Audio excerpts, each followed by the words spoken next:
Hi, I'm Rachel, and from taking the subject Global Challenges and Sustainability, my views on evidence-based practice in the field of the environment and sustainability have shifted. For me personally, coming from a science background, I have a bias when it comes to the integration of evidence into policy or management, and I have often wondered why action is not taken when evidence is readily available.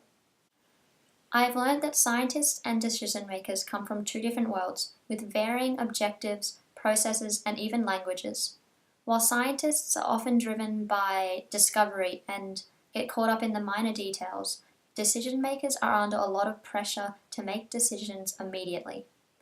Therefore, communication is key between the scientists and decision makers to not only ensure everyone is involved with every point in the policy cycle, but to ensure the same outcomes are desired and there is an appropriate level of confidence in results and that the actions recommended are feasible.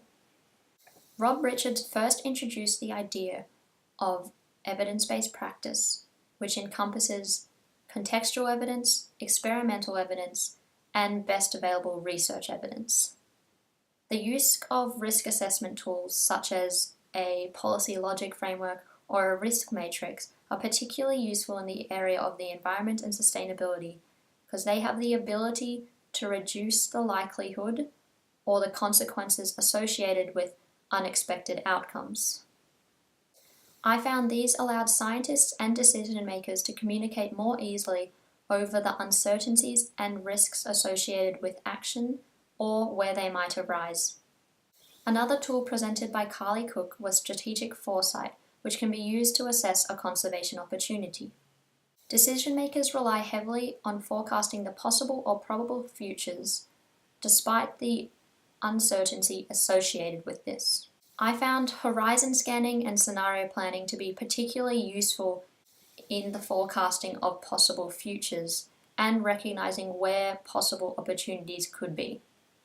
Other tools or approaches that I would consider using in my future disciplinary studies or even my career would be the scenario tools presented in the Futures of the Wild document or adaptive monitoring. Both of these tools are highly relevant to the environmental security specialization, which aims to drive the integration of scientific evidence into policy and management. For further integration of evidence, I believe that these tools should be used more widely in the scientific community, specifically to tackle the issues regarding the environment and sustainability, which can often be unpredictable. These tools would allow us to identify knowledge gaps, predict possible or probable futures, assess the risk associated with each stage of the policy cycle, and to monitor the progress of a policy action. Thank you. Bye.